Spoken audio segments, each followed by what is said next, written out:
Decade high rice prices are clearly pointing to a supply shortage out there globally, and that's right now. The highest prices for rice that we've seen since 2008, and they are skyrocketing upwards. We're going to be talking about not just where the market is now, but we have market forecasters talking about how this is probably going to be another really hard year, and that means prices could continue to go up significantly, and the supply shortage could get even worse. And the supply shortage that they're projecting for this year is the worst since 2003. So we're having some pretty unprecedented levels of disruption happening in the rice market out there. And while you may not be a rice lover, there's a lot of people in the world that depend on rice for their food. We're going to look at these numbers. We're going to discuss kind of why and what countries and what's going on in those countries that's causing some of these supply shortages and what might be happening next with that. Hey everyone, welcome to the Poplar Report. I'm Steve Poplar. I'm an accountant by trade, and on this channel we talk about the things that the mainstream media is either too lazy to talk about or they're just too corrupt too. So please do support the channel by hitting that thumbs up button, and that does help this get out to more people. All right, so projections globally are that we're going to have a shortfall of 8.7 million tons of rice. Now that's for this year. That's for this period that we're kind of still in. When we start talking about the fall harvest of rice, which is the big one coming from China and Asia, that's kind of like next year. So we're already looking at this year. The problems that we've had this year leaves us with a deficit of 8.7 million tons of rice. Now that's a lot of freight ships full of rice, okay? That's a lot. If you just wrap your mind, 8.7 million tons of rice. Now, 90% of rice is consumed over in Asia. It is their main staple, whereas in the United States, the main staple is wheat and, you know, potatoes and stuff like that, whereas over in Asia, it's all about rice, right? You can't have a meal unless you have rice. So we're looking at the highest price already since 2008. And the price is continuing to go up. Once it passes the 2008 price, it will be at the all-time high price since ever. Now, of course, part of that's inflation, all that kind of jazz going on.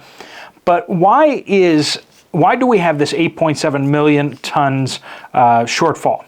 First answer is Pakistan. Pakistan had heavy flooding last year, and I'm talking epic apocalypse style flooding. The flooding is just so hard for us in the West to kind of wrap our minds around. We're talking about thousands of people who lost their lives, homes destroyed, many farms underwater, and just we're talking millions of people displaced. I mean, think of it like as a hurricane, but like way worse. 31% drop in rice production in Pakistan last year. Not talking about the human toll and the horrible, awful things and the diseases that have come since all that standing water, but from just a rice production standpoint, 31% drop in rice production. Now they account for about 7.6% of the global rice exports, so they produce more rice than they eat, so they export that out. But they do eat quite a bit of rice there as well, right? Of course, they're basically eating a very similar type culinary as India, so rice is a major part of their diet. So the fact that they had a 31% drop means that not only did they not export rice, they actually probably had to import quite a bit of rice. But one country they definitely did not import rice from was China. From India, sorry. India has an export ban on rice right now. So if you want to know if there's a shortage of things, look at the people who are main players in that market and see if they're hoarding. And if they are, it tells you that they think things are going to get worse. And the fact that India has an export ban on rice should tell you that they are very concerned about the status of of the rice production out there, not only last year, but they're still hoarding rice right now. They see things going badly going forward as well. China had a really bad harvest season as well. They got hit with the double whammy. They got hit with the heat wave that came in and just baked all the plants. And then late summer and early fall, they just got hit with rain, ridiculous amounts of rain that came in and just flooded everything. It messed up the harvest season. It messed up the final development of the plants. It was just bad. The rain at first was like, yes, okay, we're going to save the rice harvest, but then it was like it just way too much, and they just got hammered. And so while they don't release actual numbers, projections out there are that they lost 50% of their rice harvest, which is just mind-bogglingly huge. They don't release real numbers. They release fake numbers, and so you can just dismiss those out of hand. But then people's projections, based on satellite photos and based on conditions and everything like that, you have to take those with a grain of salt because they don't actually have access to the fields. They don't have access to the actual numbers. Is it somewhere more in the 30% range? Is it all the way up at 50%? Whatever it was, we see China out there buying up a ton of corn, ton of wheat, ton of rice abroad, particularly from Argentina, Brazil. They're buying a lot of food from Russia. So we're seeing them importing a lot of foodstuffs to kind of fill this gap, and they are seriously, seriously concerned. The more audaciously they lie about things, the more you kind of have to be concerned that they are really, really fearful about how things are.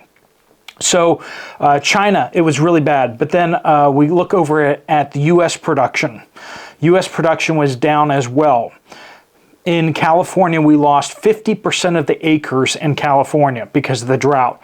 They couldn't irrigate, and so they just didn't plant.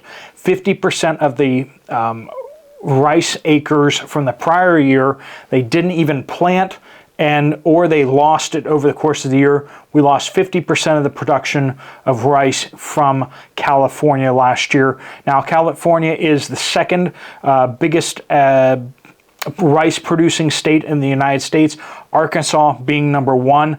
Arkansas was also hit by drought, and so that was a concern there too. They lost about 5 to 10% of their harvest there, which they are by far the biggest rice producing state in the U.S. U.S. exports rice. Not only do we produce enough for ourselves, but then we export rice abroad, and so that was another hit to the rice markets all over the country and all over the world. So that's just kind of give you an idea of kind of the situation out there. Rice, we recommend, of course, stocking up on rice and pinto beans as being the cheapest and most cost-effective way to really just stock up. Rice and pinto beans, if packaged in Mylar with oxygen absorbers in a 5-gallon bucket properly, can last 20 to 30 years in storage. So that's a real big win right there. And then when you look at the price of things, the cost of buckets have gone up through the roof like nobody's business. It's ridiculous. But rice and pinto beans and Mylar and buckets are still the cheapest, by far the cheapest way to go, still to get stocked up out there. You can still get 20-pound bags from Walmart. You can get 20-pound bags of pinto beans from Walmart as well. You can stock up without much concern. In fact, I think with rice and pinto beans, most people in the United States can still get those delivered directly to your house. So you don't even have to go to the store and fill up your shopping cart like a crazy person, right? You can actually just have them delivered to your house. Your delivery driver will hate you, but hey, my delivery drivers hate me for doing that. I have many hundreds of pounds of rice and beans, and most of those were delivered to my doorstep by delivery drivers. So I've survived the shame of that, and you can as well. So just seriously think about doing that. It's not expensive to do that. If you can only get the rice and beans right now and you can't get the buckets and all that kind of stuff like that, you can get on Craigslist in a little bit later to go get those buckets later. You can store them in bins. They won't last nearly as long. Once you get them in Mylar, that will do better, but then you need to protect them from rodents and all that kind of stuff like that. But just be aware that the price of rice is probably going to go up significantly in the coming weeks and the coming months. And when that happens, there's going to be a lot of panic worldwide around food shortages and everything like that.